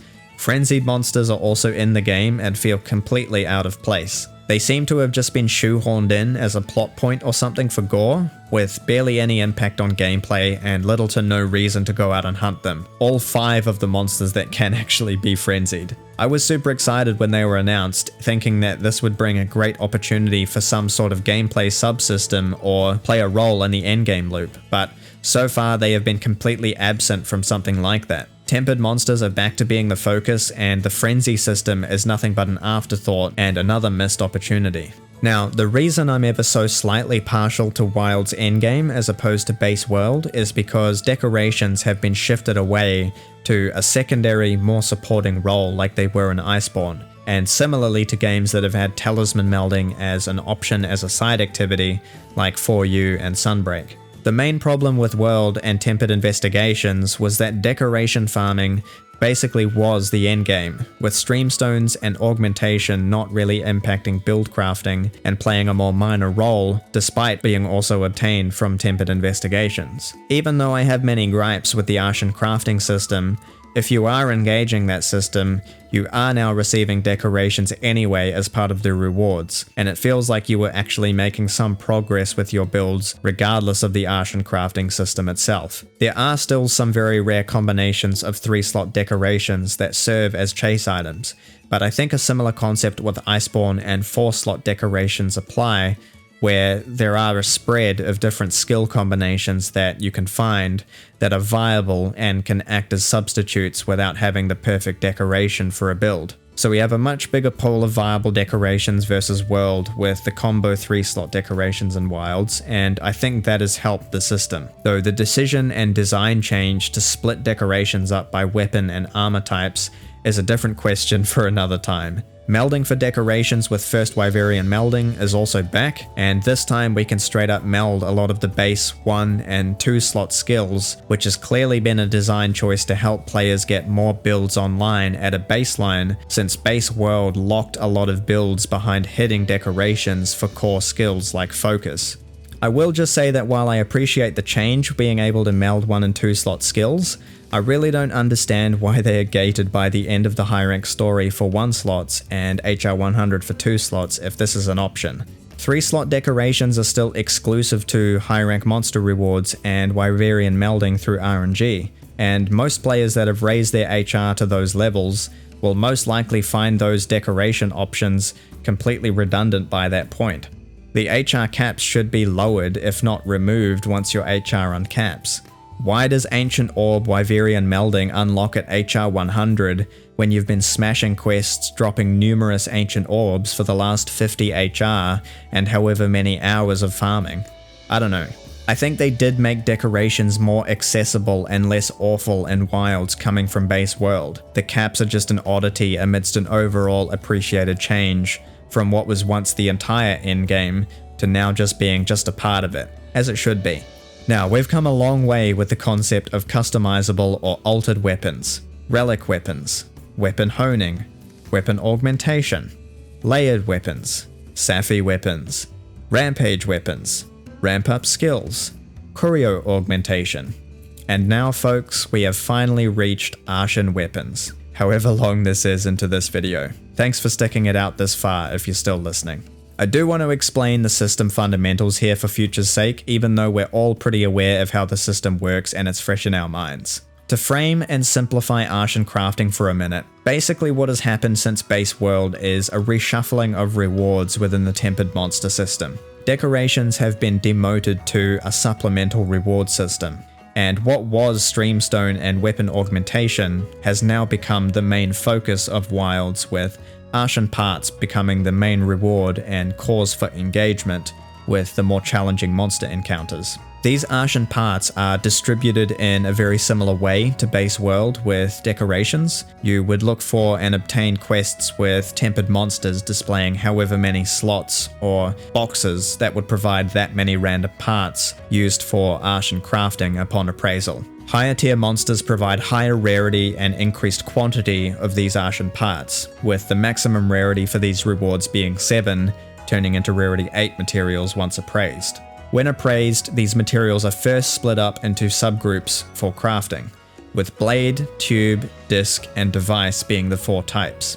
Once this is determined, it also receives its element type and Ashen bonus, with all status and element options being available as modifiers for the former, and attack infusion and affinity infusion being the 2 options for the latter. This means that at the highest rarity alone, in total, there are a combined 72 rarity 8 Ashen parts between all the modifiers. You can also meld for these appraisal items as well, with rarity 7 fragments unlocking at HR 50 and specific part types unlocking at HR 100, though the element and infusions are still randomized upon appraisal. When forging an Ashen weapon, each weapon type has a requirement of 3 part types to be used in different combinations, with the element type and infusion bonus affecting the parameters of the resulting weapon, and then the element and its strength is determined by using parts with the same element type. The Ashen infusion with attack or affinity either provide 5 raw attack or 5 affinity per infusion. The resulting weapon can then be reinforced by using special ore as fuel, which is mostly gained by using monster materials to exchange for this ore.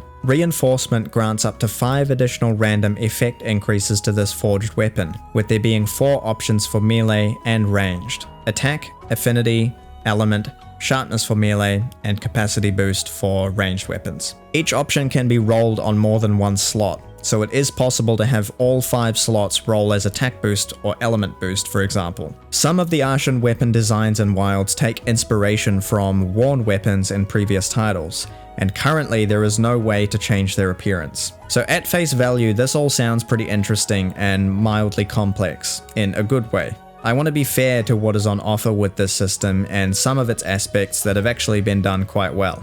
A variety of effects are available. You can determine the base weapon parameters with the forging materials, and not forgetting to mention, Ashen crafted weapons in Wilds have 3 3-slot decoration sockets for you to have more flexibility with build crafting. There's no doubt that there is fundamentally more here with this customization system than something like weapon augmentation in base world or ramp up skills in base rise. You are effectively building a weapon from the ground up and then modifying it with a lot more effects, with the modification of craftable weapons from monster materials in Wilds not being an option at all. So there are some positives here, the reward is certainly there, but there are also a huge amount of problems as well, some of which are actually external to the system itself. On the subject of no customization for monster craftable weapons as a result of this system being in place, One could argue that the same system could still be in place and just be used to also alter craftable weapons with the same materials.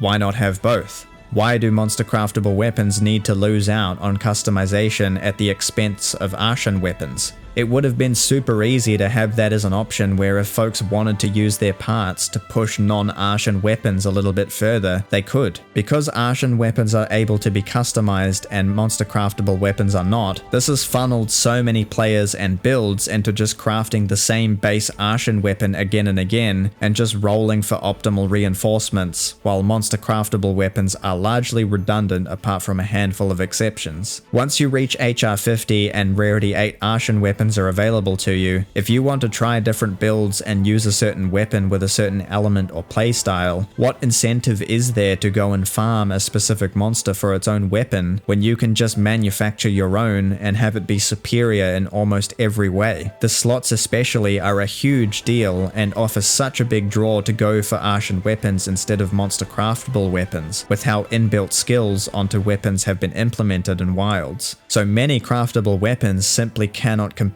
with Ashen weapons because their inbuilt skills on those craftable weapons are just not desirable. This discrepancy creates a game scenario where farming for Ashen parts becomes key to progression and build crafting, and naturally players are next going to try to target farm what they need for that progression. This leads me to some of the biggest flaws in this system and Wild's endgame as a whole. There is no target farming for specific parts and modifiers, and Tempered Arcveld may as well have been hunted back to extinction, with it being by far and away the best target to acquire these parts from at a reasonable rate. Melding of all things is actually the best method in this endgame to target farm what you actually want in terms of Ashen forging materials, which is embarrassing. Upon choosing your part type, with each meld you still have a 1 in 18 or 5% chance to get what you're looking for when element and infusions are taken into account. What this degenerated into on Wild's launch was just running Tempered Arcveld again and again, accumulating as many random parts as possible, and then mashing them all together at the melder in a menu UI just to be able to forge the weapon you actually want to build, and then engage the RNG of reinforcements. Preferably, Tempered Arcveld was ran with a second target to increase the reward weight up to a maximum of 20, but it was possible to get as many as 10 Ashen parts for just Tempered Arcveld by itself, twice as much as the next best option with 7-star Tempered Apexes. With Tempered Arcveld basically being the exclusive target for the acquisition of Ashen parts, this has also exacerbated some of Wild's struggle with difficulty and providing a challenge to players, especially in this context of an endgame environment. When everyone is farming the same target with no hunt variety, players are naturally going to become more and more efficient at steamrolling that target, especially when the optimal way to farm rewards has been with Tempered Arcveld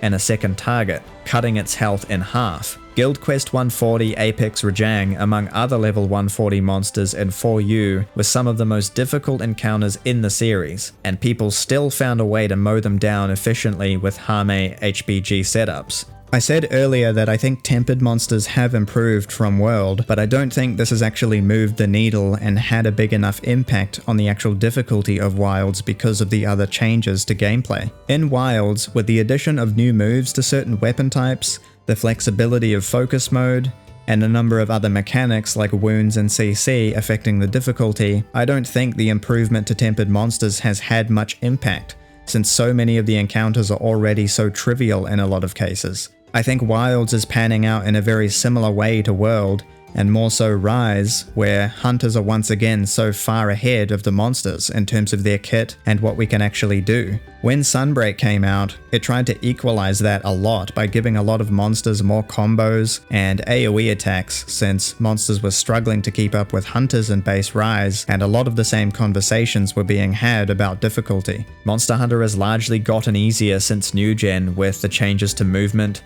quality of life, and things like restocking or being able to move while healing. A lot of the difficulty in old gen did come from artificial difficulty, jankiness, and a more generally rigid gameplay experience with much less in terms of quality of life. A lot of the friction, as some folks call it, has been gone for a long time, and we saw how a lack of difficulty also affected base World and other titles in various ways since then. Wilds is still grappling with creating a good balance with the level of challenge challenge, incentivizing reward, and making progression feel earned. I have been working on this video for many weeks, and currently this is before Title Update 2, but after the Street Fighter collaboration update. As I mentioned briefly when talking about 4U, this issue with Arkveld and the roster has been so detrimental to the gameplay loop and player retention that the tempered apexes of each region have had their maximum tempered level be increased up to 8 stars to help alleviate this awful decision made at launch and add some much needed hunt variety and up the challenge. Even though I've really enjoyed Wilds as a whole on launch and I'm a grinder looking to squeeze all I can out of these games,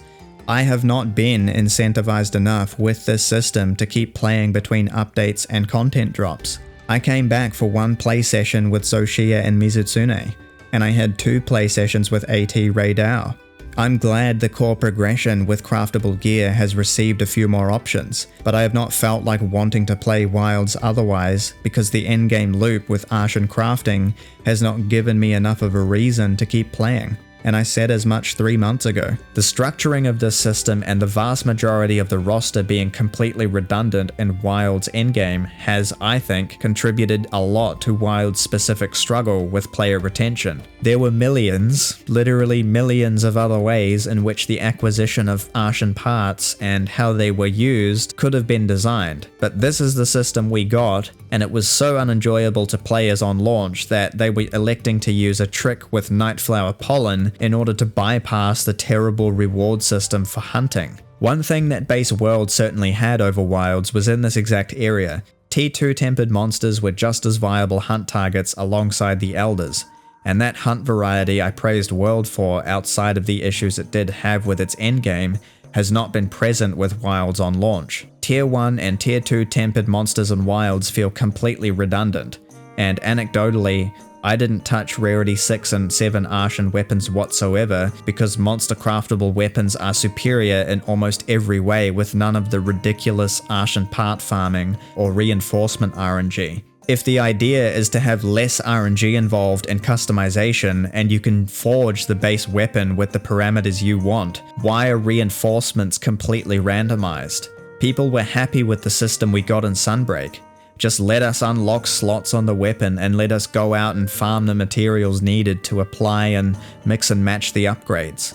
Wilds feels like it took a lot of design influence from MH4 and 4U in a number of ways, and this decision to even have a relic weapon system seems to have been a byproduct of that. The design philosophy behind reinforcements comes across as some bizarre, half-measured attempt to mimic the heavy RNG 4U employed within guild quests and relic weapons having completely randomized stats as rewards. Curio augmentation and relic weapons in Sunbreak and 4U had properly built structure and design choices supporting them, and this made both the complete lack of RNG and very heavy RNG both work for different reasons, as I highlighted within each of those sections earlier in this video. The reason for highlighting Arshan crafting alongside what 4U did with relic weapons and drawing a lot of comparisons between them in this video is because aside from the Safi system in its own ecosystem, relic weapons and Arshan weapons are the only RNG based weapon systems in Monster Hunter as far as endgames are concerned. Both the way you obtain the desired parts as rewards is RNG, and then the reinforcements are RNG as well. The difference and the big point I'm raising with this video is that MH4 and 4U were able to build a far more substantial relic system over a decade ago on an underpowered system with a fraction of the manpower and budget, and that there should have been something more robust on Wilds' launch to give it more staying power while title updates are put into the game over time. To summarize Wilds, a big question we have to ask ourselves with Arshan crafting is, do we need to have RNG involved with weapons in an endgame environment at all? My answer to that is of course no. Sunbreak delivered big time on providing robust customization through anomaly investigations, and acted as an extension of the core upgrading system underlying Monster Hunter, just using specific materials to achieve progression. If there is going to be RNG used within the endgames of this series, however, it needs to have thought and effort put into it for it to have a positive effect. And there is plenty of information and feedback to help do so by looking back at the good and bad within past games. I don't think many people, including myself, really have many negative things to say about non-RNG based weapon mechanics like weapon honing in 4U, weapon augmentation in World of Iceborne, or ramp up skills and rampage weapons in Rise. They had their issues as I've discussed, and there is always room for improvement, a lot of which Sunbreak picked up and ran with. But overall, I don't think they are discussed too disfavorably within the community, aside from Streamstones and Base World. All of the materials for these systems are reliably target farmed, and you know what effect you apply onto your weapon, and that's it. You feel good, and you are rewarded with progression as something on top of the core upgrade system we all know and love. To round this video out with some closing thoughts after breaking this all down and talking way too much, I would ask a final set of questions. Can RNG be used well and positively to enhance or extend the longevity of a grindy game like Monster Hunter in a way that isn't padding or negatively repetitive or excessive? Of course, the answer for me is yes, but it depends, as discussed throughout this video. Do I think RNG was used well initially for rare drops like plates and gems as part of core crafting? Yes. Do I think RNG was used well for talismans and their implementation as rewards in 3rd gen? I don't. Do I think RNG was used well to give 4U more staying power despite it being on the heavy end of the spectrum? Yes. Do I think that RNG has been used well with Ashen crafting and part rewards? I don't. The list goes on. Endgame of Monster Hunter is a complicated topic, and there are just so many games with so many details to cover. No doubt I have missed so much in this video, but it has been a ton of fun to work on and just gather all my thoughts into one massive video to serve as a retrospective on this concept while delivering my own hot takes and commentary. I didn't really know of another video like this breaking this all down, at least not in relation to Wilds, so I hope this provides some sort of value to the community, even though I'm sure a lot will change with Wilds as more updates are made to it over time. I'm looking forward to seeing how Wilds develops, and I think when talking about Wilds, it's important to view things fairly and not just pile on to Wilds and single it out for things that have been issues within the series for a long time. When talking about unfinished or delayed content, piecemealing has been going on for ages. Elatrion wasn't huntable in G rank in 3U until its event quest, which was in the game files, and this happened with a number of monsters at G rank like the Fatalis variants in 4U as well. When talking about endgame, lackluster systems that have struggled to retain players have been common throughout the series' history, aside from the few standouts I've talked about in this video. When talking about difficulty being diminished, this has been ongoing with World, and difficulty was never in a perfect state with a lot of the mechanics and jankiness in old gen. But saying that these issues have been going on for ages is not a defense of Wilds. Rather, we should be looking back on things with retrospect, saying it was bad then, it's still bad now, and wanting more of an improvement in areas like this from games that are over a decade old now. That is really my biggest critique of Wilds as a whole, that a number of long-standing issues and design philosophies, like Endgame, have not improved as much as I would like with recent releases. Like I said at the start of this video, I really have no idea how many people are even going to end up being interested in viewing something like this and listening to a lot of my views that are probably quite unfavorable within the greater community. And this is what discussion is all about. Trying to be fair, trying to be honest, and also opening yourself up to critique and being prepared to have your mind changed. No doubt I'll look back on this video with hindsight with a number of things I wish I had said or added, but you can only do your best, and for me, it's more important to just have fun. This whole script has been a labor of love. Apologies once again for the length of this video. I have a long way to go on improving while making videos, and formatting something like this is definitely a struggle. I am most certainly on the spectrum if the length of this video is anything to go by, but hey man, you just gotta have fun with this shit. Regardless of if you've been here from the start of this video or you've jumped around and gotten your own value or entertainment from my own takes, I appreciate anyone being interested enough to even listen to some Kiwi guy just talk about Monster Hunter. Thank you so much, and until next time, happy hunting, guys.